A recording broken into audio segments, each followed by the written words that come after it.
How can a YouTuber disappear for years and still return to an audience of millions? For most YouTubers, the never-ending grind is a matter of survival. Either they keep producing new content or fade into obscurity. Disappearing for a long time is almost a guaranteed death. And Michael from VSauce should have been the easiest example of that happening. But instead of falling off, he came back like he never left. And we can't just chalk it up to he makes good videos, because there's no shortage of creators who were just as big as Michael at one point. But fast forward to 2026 and nobody's talking about them. They failed to innovate, got mixed up in endless controversies, or they stopped uploading and slowly became irrelevant. So for VSauce to disappear for years, then come back to millions of people cheering like it's 2016 again, shows that he knows something the rest of us don't. Almost like he figured out a loophole in YouTube itself. Hi, I'm the Internet Anarchist. I create weekly YouTube documentaries, and today, we're breaking down what Michael figured out that let him disappear for years and still come back winning. But if you don't want to wait years for the next upload, just subscribe and let's get into it. VSauce is one of the biggest science and education channels on YouTube, sitting at over 24 million subscribers and more than 6.4 billion views. And the face of it all, Michael Stevens, is basically a YouTube landmark at this point. Even people who have never watched a full VSauce video still know him from the memes and social media. It's hard to imagine YouTube without him today. But there was a time when VSauce could have died out before it ever had a real audience. You see, the channel originally started as more of a gaming and internet culture thing back in 2010. It also had multiple other hosts besides Michael, and looked nothing like the VSauce we know and love today. By all means, this did appear to be a double-edged sword. On one hand, this variety gave the channel range and kept things fresh. On the other hand, it was quietly creating a divide in his audience. Viewers who just wanted to watch Michael had no reason to click on videos from the other hosts. You might think that sounds fair enough, maybe even smart from a diversity standpoint, but YouTube's algorithm was starting to see things very differently. Right around that time, the platform was experimenting with automated, personalized recommendations. In simple terms, that meant you'd get recommended more of the same type of content you were already watching, usually from the same creators. So if a VSauce viewer only clicked on videos from their favorite host and ignored the rest, YouTube wouldn't see that as loyalty. It would take that as a sign the channel itself isn't worth recommending, killing it off before it even had a chance to take off. Even in the best case scenario where the channel survived, the messy anything goes style could have turned it into a content dump that puts out anything to go viral. It was even supposed to have the most generic name possible, Video Game Nation. But Michael saw the problem early and pushed for VSauce instead. In his head, the V could mean video games, or it could also just mean videos if the channel ever needed to switch things up, which is exactly what ended up happening. But for now, Michael kept making videos on VSauce about games and internet culture in general. There was some educational content scattered within his videos. Which of these shapes is called Bobo and which is called Kiki? It turns out that because our brains so naturally assign abstract concepts to sounds around the world, no matter what language or culture people come from, nearly 98% call this one Kiki and that one Bobo. But overall, it was still a mess of mixed ideas that risked getting left behind with every upload. However, in July 2011, something shifted, and Michael finally stumbled onto the one idea that could actually hold all of this together. On July 15th, he uploaded a video titled Hawaii Facts. It was a collection of cultural and historical facts about the Hawaii Islands that Michael found interesting. On the surface, it didn't look any different from Michael's other content on the channel. It didn't go viral, nor was it an obvious masterpiece that looked important at the moment. But behind the scenes, this upload ended up being exactly what VSauce needed for long-term success. It marked the turning point for Michael, because from here on out, he started leaning all the way into educational content. Even other people started noticing this in hindsight. I think this might be the first true modern VSauce video. Over the next few years, Michael kept posting more educational and science-related videos in that same direction, even collabing with Bill Nye the Science Guy at one point, and the rest is history. Or so you'd think, because the path to get here was anything but simple. Michael was facing endless competition from other science and education creators, and while he had the skills to stand out, successfully pulling it off was going to be easier said than done, especially because becoming a full-time YouTuber was never his plan. Michael David Stevens started his life on January 23rd, 1986, in a family focused on education. His mother worked as a teaching assistant, while his father was a chemical engineer. So, from early on, he was surrounded by people who lived in the world of learning, and by high school, that started showing. He got serious with his education and spent his high school years on the speech team, competing in tournaments and giving talks on all kinds of topics, and even traveling to other schools for it. That same momentum carried into college as well, where he studied psychology and English literature. At that point, it looked like he was headed towards a pretty normal path, maybe an educator or a researcher of some sort. YouTube was barely even a thing back then, and Michael had no other plans in making a career out of it. But as life would have it, that couldn't be any further from the truth. One random day in college, Michael was browsing YouTube and came across a video that changed how he viewed the internet. I saw a video on YouTube called Shining, and it was made in probably 2006, 2007. We're talking very early days of YouTube. A guy took the horror movie, The Shining, and recut it into a trailer that made it look like a feel-good family comedy about warmth and love and adoption and children and parents, and it blew my mind. In 2006, 2007, such a thing had never existed. Maybe Letterman would have something like that, but for all you knew, it was made by, a huge production team. Shining was made by one guy for one competition, and he warped the entire movie. And to have that kind of power, I thought, I've got to do this. This was the first time Michael understood the power of online video production, and he was obsessed. Learning to edit became his life's new fixation, and it didn't take long for him to start posting his own edits on YouTube and other popular sites like Funny or Die and College Humor. His early hits included stuff like Getting High with Obama and Hillary Clinton Farts. They were your typical 2000s meme edits. Nothing like what is known for now, but it was a start. Once he got the taste of making videos, he wanted to go deeper, and that's when everything he'd learned before started paying off.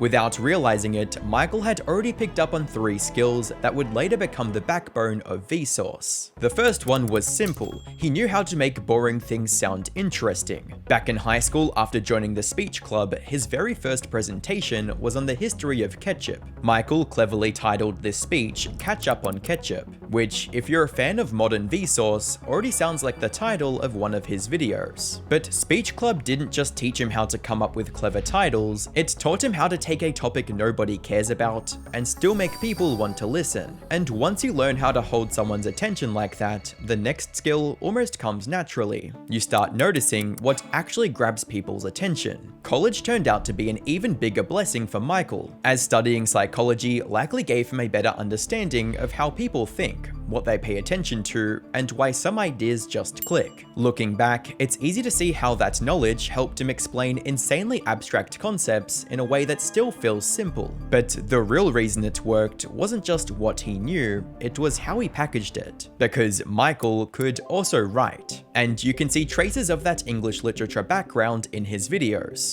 The way he could take weeks worth of research and messy ideas and compress them into one straightforward script that almost anyone could follow, like we're doing right now. However, even with all 3 of those skills, Michael still wasn't safe. He was about to run into a trap that's taken down many content creators before him. Remember the Hillary video I mentioned earlier? It went mega viral and gained over 7 million views in just a few days.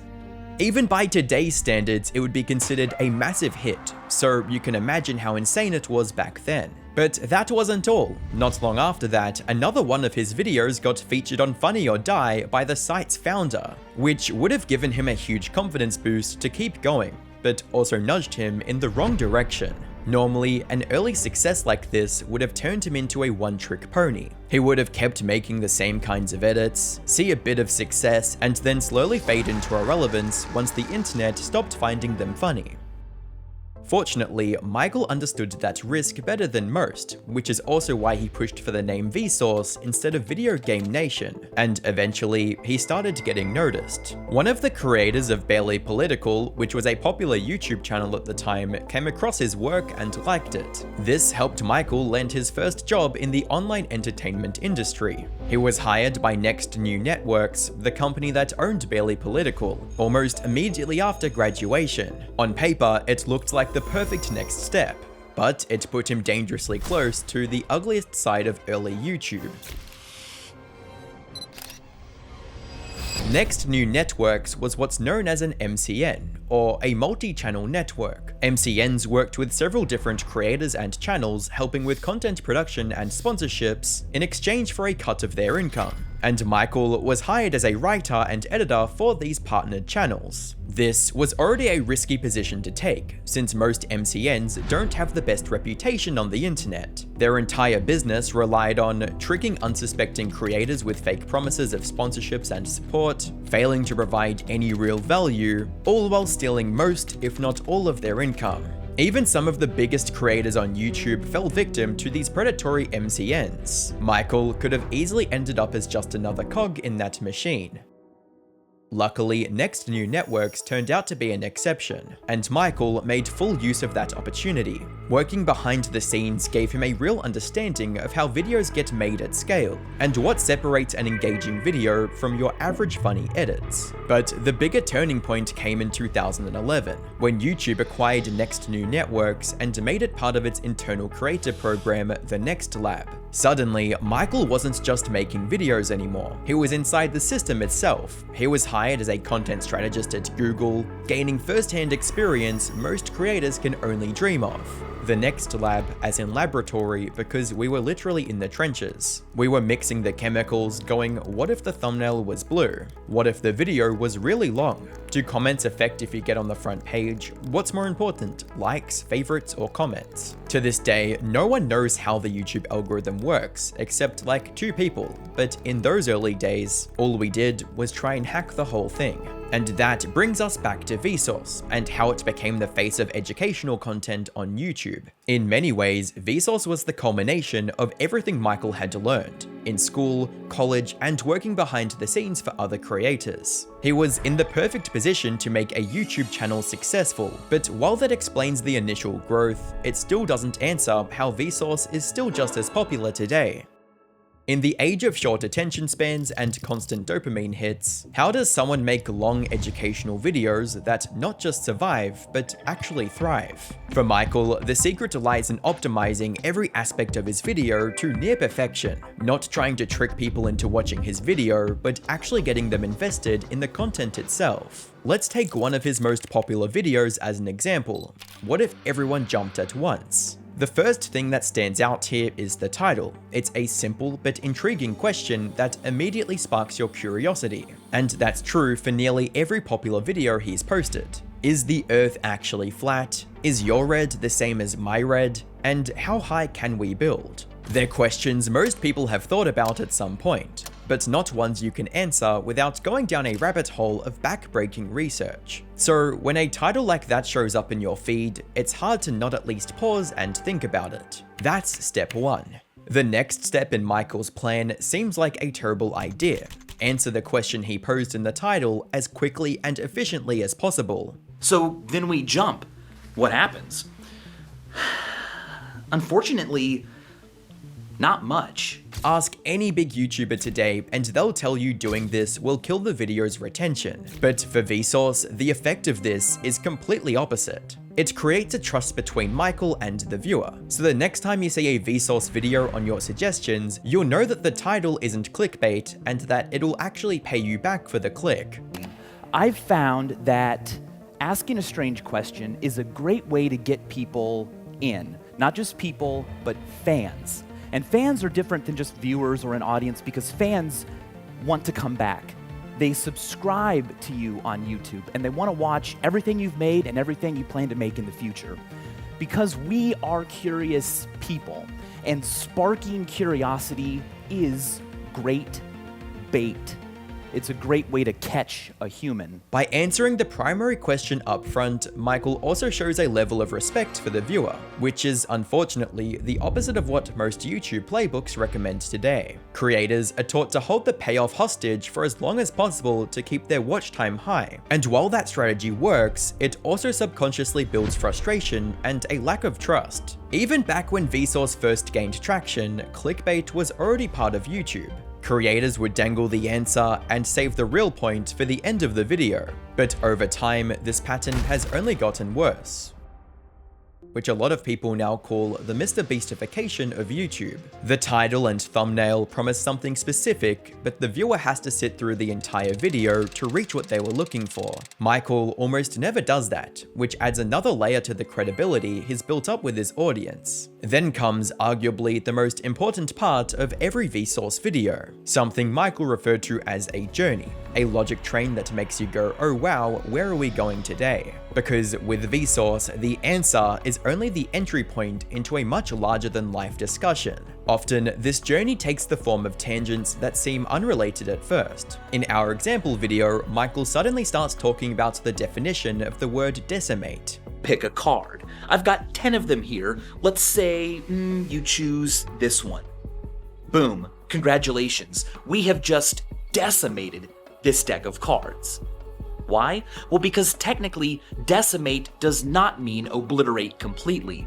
Deca, 10. It means to take away 1/10 of something. Then he pivots into Dunbar's number, which describes the maximum number of people we can have stable relationships with at once. From there, he zooms out even further, talking about the sheer scale of the universe compared to humans, before ending the video on a hopeful note about how us ordinary people can still make a real impact. With this, Michael turned the simple question of what would happen if everyone jumped at the same time into a much more interesting and deep discussion about human existence, effectively teaching the viewer a lot more than they expected to learn from this one video. And once you've caught them, you have this captive audience that you can, with the goal in mind of answering the question, accidentally teach a lot of things to. This extra knowledge inspires people to go on and learn about topics they never would have clicked on. At the same time, it also increases the perceived value of that video above everything else on YouTube, and rightfully so. Michael knows that boring tangents will make people click off faster than he can say. Hey, VSauce, Michael here. So he doesn't release a video until he's certain it will be worth watching for his fans. Has there ever been an abandoned project in the sense of being like, here's a really interesting question, and then doing the reading, and then either because it doesn't make sense, or it feels like something you won't be able to easily communicate, or because you don't have, enough to sort of say on it or whatever, that you thought, I'd love to have made a video about that, but I had to give it up? No, I've never given up.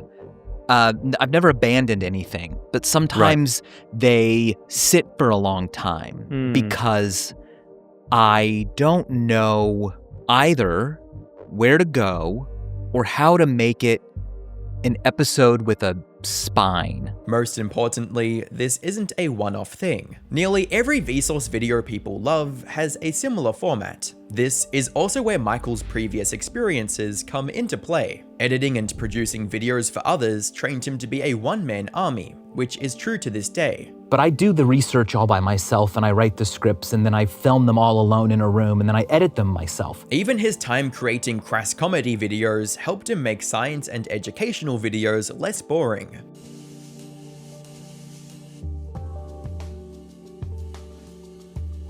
Laid out like this, it all sounds so simple and effortless, but it really isn't.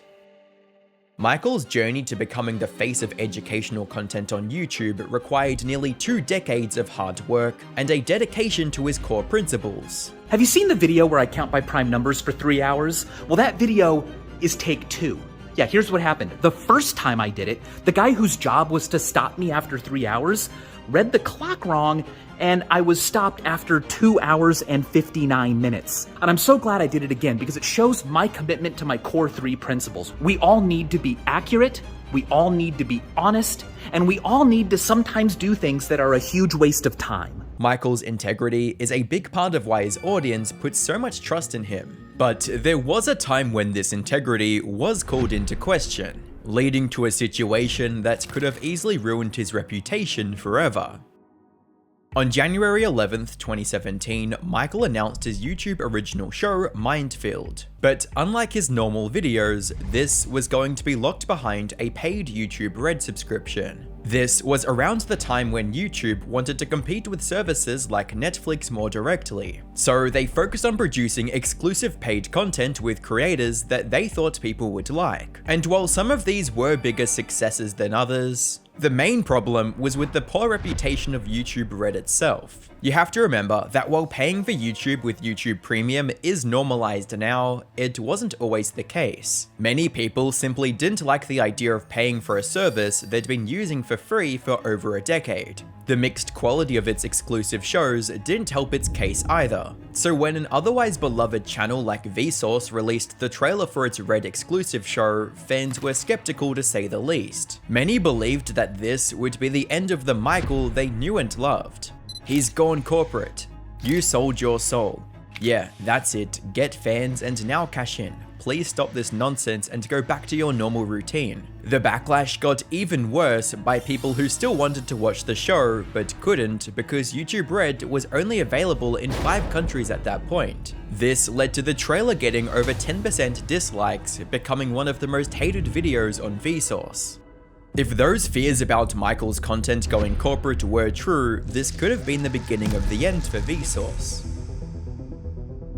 The stakes couldn't have been higher, but then the first episode came out, and the concerns people had vanished overnight. In a smart move, YouTube released the first full episode for free, preventing fans from feeling left out. More importantly, the episode proved that the higher production values weren't going to detract from what VSauce was always about. When I understand something, I'm happy, but I want to tell other people. So look at how lucky am I? That's my job. I can say, oh, I understand that theorem now. Now I get to share it with others and hopefully help speed them along that process of understanding it. The only difference with Mindfield was that its higher budget allowed Michael to execute his more physical ideas, compared to the more theoretical discussions of his normal videos. At its core, Mindfield was still about education and science, not the mindless spectacle most big-budget YouTuber projects turn into. So while his regular content took a backseat, Mindfield ended up becoming one of the more successful YouTube Red shows. It was greenlit for 2 more seasons and managed to keep up the quality people expected from VSauce at this point. But the real turning point for Mindfield came on August 30th, 2019, when YouTube announced all 3 seasons would become free for everyone, taking a near disaster and flipping it into a complete win for the fans. However, Mindfield still had one major problem that could have caused trouble, and that was Michael's absence. You see, Mindfield took up all of Michael's time, leaving little room for him to research and create his usual content. Then in August 2019, he became a father, which naturally shifted his priorities and would have made his upload schedule even more inconsistent. To top it all off, VSauce videos had become longer and more complex over the years. He uploaded at least twice every month in his early days, but now every new video required months of research. He had to read 41 different books just for the Illusions of Time video he posted on January 2021. And he wasn't willing to compromise on his standards. But while this was good news for the channel's quality, it also meant fans had to wait forever between uploads. He even disappeared completely after uploading a video in November 2022, and didn't return until July 2025. While technically, he was still active on the internet, including on his channel's shorts section, but that was far from the content most fans were looking forward to. Yet, despite not uploading a long-form video in over 2.5 years, VSauce still returned to an audience of millions. And instead of being angry, the fans were just happy to see him back, including channels who have millions of their own following, showing just how widespread Michael's influence on YouTube truly is, which goes against everything the average YouTuber has to do to stay relevant. Most creators need to post at least once a week just to stay on the algorithm's radar, more if they want to see any meaningful growth. Yet VSauce goes against the grain completely and is still as relevant, successful, and beloved as ever. And herein lies the biggest strength of the brand Michael Stevens has managed to build over the last 15 years. His viewers trust him to deliver a premium experience whenever he can, and they're willing to wait a very long time for it. After all, they have years of consistent high-quality content as proof of his dedication. They know that when the rest of YouTube was chasing trends and optimizing their videos for the algorithm, Michael stayed true to the VSauce DNA. Even when he received a bigger budget for a more traditional production, he didn't compromise on quality. He's never given his fans a single reason to doubt him, which sounds easy enough, but in an era of endless YouTuber controversies, it is tremendously difficult to pull off. In that sense, Michael and VSauce go against everything modern YouTube stands for, and that even extends to his primary merch line, the Curiosity Box. The typical YouTuber merch is either a collection of generic t-shirts and hoodies with their logo printed up front, or a disastrous cash grab. That's sadly the norm the audience expects. It's rare to see a YouTuber product that's both genuinely good and a natural fit for the creator's brand. And Curiosity Box is one of those rare examples that reinforces fans' trust instead of exploiting it. It is a monthly subscription where each month you get a package with unique scientific gadgets and toys. From a ruler that's exactly 1 nanolight year long, to a deck of cards where each card shows a different cross-section of the human body. Just like his videos, Curiosity Box encourages fans to seek out answers and learn about things they otherwise aren't interested in. In a way, it's an extension of the VSauce content that everyone already loves. He could have just made something more generic, and his longtime fans would have supported him anyway. But he didn't. He went the extra mile, earning even more trust and loyalty from his audience. So, the real reason VSauce never fell off in 15 years is because Michael never compromised his vision for what the channel should be. Not to mention the perfect combination of experiences and expertise that allowed him to become so popular in the first place. The question now is, where will VSauce go from here? Well, it's been over 6 months since his last big upload, and it's unclear when we'll see another one. For now, Michael is trying new things with his The Rest is Science podcast with mathematician Hannah Fry, which ultimately is a good outcome. The last thing his fans want is for him to obsess over making the next big video, burn out, and leave, just like so many other beloved YouTubers already did. Making this video was so much fun. VSauce is one of my personal favorite YouTubers of all time, so I hope you were able to get as much enjoyment out of this video as I got working on this video. If you enjoyed, subscribe and click the video on screen to watch more.